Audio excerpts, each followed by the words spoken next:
você provavelmente mataria uma pessoa se uma autoridade mandasse. Pelo menos foi isso que o experimento de Milgram revelou. Em 1961, o pesquisador Stanley Milgram propôs o seguinte experimento. Através de um anúncio no jornal e que prometia dinheiro para quem topasse participar da pesquisa, ele disse que queria estudar os efeitos da dor no aprendizado das pessoas. Para os participantes, ele disse que eles assumiriam dois papéis, em que um seria o de aluno e o outro seria o de professor. O objetivo era o seguinte: o professor ia fazer perguntas, essas perguntas eram de associação. Então, se ele falasse a palavra chapéu, o aluno deveria responder cabeça ou algo nesse sentido. E cada resposta errada, por exemplo, se ele respondesse pé, ele tomaria um choque. No entanto, só o professor que era realmente um participante da pesquisa. O aluno sempre era um ator. Eles faziam antes um sorteio e aquele sorteio era viciado. Então, o ator sempre seria aluno. E como que era o experimento? O aluno e o professor ficariam em salas diferentes, onde o professor não teria contato visual com o aluno, só poderia escutar as respostas e as reações que o aluno tivesse. E junto da sala do aluno ficaria também o experimentador, que é quem daria leves sugestões para o aluno. Antes do experimento começar, todos iam para a sala do aluno colocar os eletrodos no ator. Nesse momento, o experimentador garantia que aqueles choques não iam causar mal ou queimaduras na pele do aluno, e sim só ia causar dor. Logo depois, o professor era submetido a um pequeno choque de 45 volts para que ele acreditasse na veracidade daquela máquina. A máquina que o professor controlava tinha as marcações de 15 a 450 volts, sendo que para cada uma especificava choque leve, choque intermediário, choque severo. Antes desse experimento ser feito, Milgram foi para uma equipe de psicólogos e perguntou: quantas pessoas você acha que vai chegar até os 300 volts? E eles disseram: olha, acredito que 4% das pessoas chegarão até os 300 volts, o resto vão parar antes, ao ver que o ator está sentindo dor. Eles também disseram que uma quantia irrisória de 1 a cada 1000 pessoas iriam chegar no total, nos 450 volts. O experimento começa. Aos 45 volts, o ator começa a dar pequeno gemido de dor. Aos 120 volts, ele começa a reclamar que está doendo em voz alta. Aos 150 volts, ele pede para ser liberado, para sair do experimento.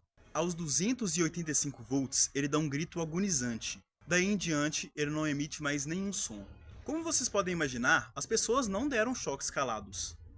Porém, a cada vez que ela reclamava ou falava eu não vou fazer ou então eu posso fazer, o experimentador dizia pequenas frases como: você tem que fazer, professor. É seu trabalho fazer, professor. Ou então, quando a pessoa protestava muito, você já foi longe demais para não fazer mais. Você tem que fazer. Para surpresa de todos os psicólogos que foram consultados antes, somente na primeira sessão, de 40 alunos, 25 foram até o choque máximo. Mesmo sabendo que a pessoa do outro lado poderia estar morta, já que ela não dava nenhum sinais e não dizia nenhuma palavra.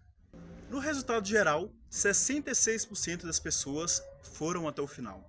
Quando esses resultados vieram a público, muitos argumentaram: olha, mas os alunos da faculdade de Yale são competitivos, então eles provavelmente teriam um nível de empatia mais baixo do que o resto da população. Então o experimento foi replicado. Em Munique, na Alemanha, por exemplo, cerca de 85% das pessoas foram até o final.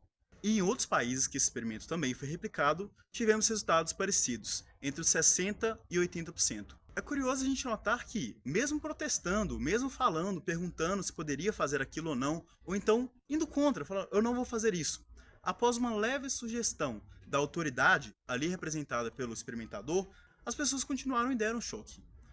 E outra conclusão foi que o distanciamento acaba tornando mais fácil o processo de dar os choques e matar uma pessoa, possivelmente.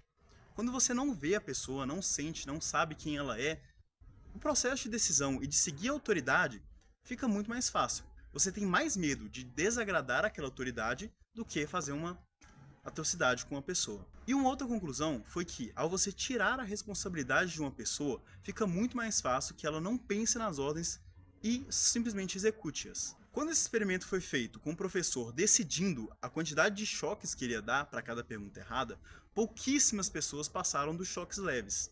Ou seja, quando você tem a responsabilidade total, você tende a ponderar muito mais os seus atos e tende a não desumanizar uma pessoa. Mas, de novo, ao tirar os pesos dos ombros do professor, fica muito mais fácil você simplesmente argumentar que eu estava seguindo ordens de uma autoridade. Vocês conseguem pensar em algum caso histórico onde esse argumento de eu só estava seguindo ordens foi aplicado? Então é isso, pessoal. Muito obrigado e até o próximo vídeo.